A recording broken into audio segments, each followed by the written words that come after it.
এই যে আপনারা বললেন যে হিজবুত তৌহিদের সদস্যরা নিশ্চিত জান্নাতি, আমাদের বইতে কিভাবে কথাটা বলা আছে?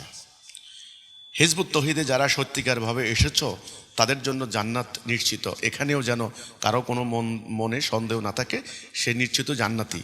আচ্ছা, পুরো পৃষ্ঠাটা পড়ি, আমি আপনাদেরকে শোনাই। হিজবুত তৌহিদে যারা আছো তারা এটার সম্বন্ধে কোনো সন্দেহ রাখবে না। সন্দেহই মুনাফিকি।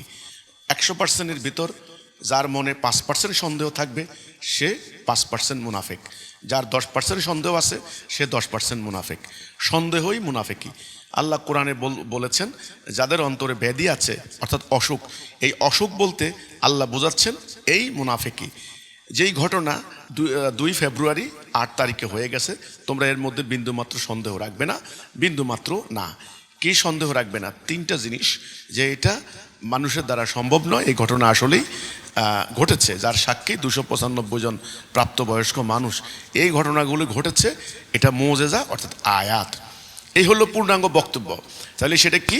প্রথমত হিজবুত তৌহিদ হক, প্রকৃত সত্য কথা হচ্ছে হিজবুত তৌহিদ আল্লাহর আমান্না। 2 ইমাম হক। 3 এই হিজবুত তৌহিদ দিয়ে আল্লাহ তার দ্বীনুল হক প্রতিষ্ঠিত করবেন, শুধু সময়ের অপেক্ষা। এরপরে বলা হচ্ছে হিজবুত তৌহিদ যারা সত্যিকারভাবে এসেছো তাদের জন্য জান্নাত। একটা দল দ্বীনের দিকে ডাক দেয়, সেই দলের আহ্বানকারী মানুষদেরকে যদি সত্যিকার অর্থে জান্নাতের সুসংবাদ দিতে না পারেন, তাহলে সে দলের যিনি আহ্বান করছেন উনার দলের দিকে আহ্বান করার কোনো নৈতিক অধিকার থাকে না, আমি মনে করি। এবং আমরা তাক দিচ্ছি তাওহীদের দিকে। তাওহীদ মানুষকে জান্নাতে নেবে, হিজবুত তৌহিদ না। তাওহীদ মানুষকে জান্নাতে নেবে। তাহলে হিজবুত তৌহিদ হচ্ছে তাওহীদের দিকে আহ্বানকারী দল। তাওহীদের দিকে আহ্বানকারী দল হচ্ছে হিজবুত তৌহিদ। কাজে হিজবুত তৌহিদের এই ডাকে যারা আসবে, তাওহীদে ঈমান আনবে, ওরা জান্নাতে যাবে না জাহান্নাম যাবে? আপনারা বলেন। এই কথাটা বলে আমরা কি ভুল করেছি? বাংলাদেশে নয় কেবল, সারা বিশ্বে যতগুলি ধর্মীয় দল আছে, যতগুলি ছোট বড় সব দলের নেতারাই বলে যে আমাদের দলে আসো, এটা জান্নাতের পথ। যত পীর আছে সমস্ত পীর সাহেব কিন্তু এই কথা বলেন যে আমার হাতে বয়াত নাও, আমার হাতে বয়াত নিলে তুমি জান্নাত যাবা। সেটা অন্য কথা। এখন আমার কথা হলো, আমরা যে এই কথাটা বলেছি আমাদের বইতে এটা আছে, এরা যে অপপ্রচার করলো যে হিজবুত তৌহিদে গেলে নাকি নিশ্চিত জান্নাতি, আস্তাগফিরুল্লাহ। হিজবুত তৌহিদে গেলে জান্নাত যাবে না, এটা আপনাকে কে বলছে? আপনি কি এটা বলতে পারবেন যে হিজবুত তৌহিদে যারা যাবে তারা জান্নাত যাবে না? এটা কি আপনার কাছে কোনো দলিল আছে? তাহলে আমরা যে দাবিটা করলাম, আমাদের এই দাবির এখন প্রমাণ হবে আল্লাহ তাআলার সিদ্ধান্ত। আপনি তো এটা ডিফেন্ড করতে পারেন না। আপনি দেখেন, শুনেন। আমরা এই জন্যই বলেছি যে হিজবুত তৌহিদ তাওহীদের দিকে ডাক দিচ্ছে। এখানে যারা আসবেন তারা মুনাফিকি করতে পারবেন না। পুরো পৃষ্ঠা পড়েন।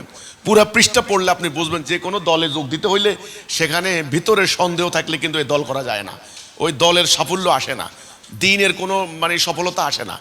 এখন যদি কেউ হিজবুত তৌহিদে আসে তার ভিতরে 20% আপনার সন্দেহ, তাহলে এটা বলবো মুনাফিকি, ভিতরে একটা বাহিরে আরেকটা। এই ধরনের মুনাফিকের জায়গা হিজবুত তৌহিদে নাই। এজন্যে যারা নিশ্চিত জানবে হিজবুত তৌহিদ হক, সত্য, এবং এটা হলো জান্নাতের দল, এটাই হলো তাওহীদের দিকে আহ্বানকারী দল, তাদের কথাই বলা হচ্ছে। এখন আমার বক্তব্য হলো, এ কথার মধ্যে হিজবুত তৌহিদে যারা আসবে তারা জান্নাত যাবে, এই কথা বলার কারণে কাফের ফতোয়া দেন কিভাবে? এটা আমি আলেমদের কাছে জানতে চাই। সব আলেম না, কওমি আলেম যারা আমাদের কাফের ফতোয়া দিচ্ছেন। আমি বললাম বা আমরা বললাম যারা হিজবুত তৌহিদে আসবেন তারা জান্নাতি, তারা মুমিন, তাদের গুনাহ আল্লাহ মাফ করে দেবেন। কারণ তাওহীদে আসলে গুনাহ মাফ, কথা কিন্তু ওইটা তাওহীদে আসলে।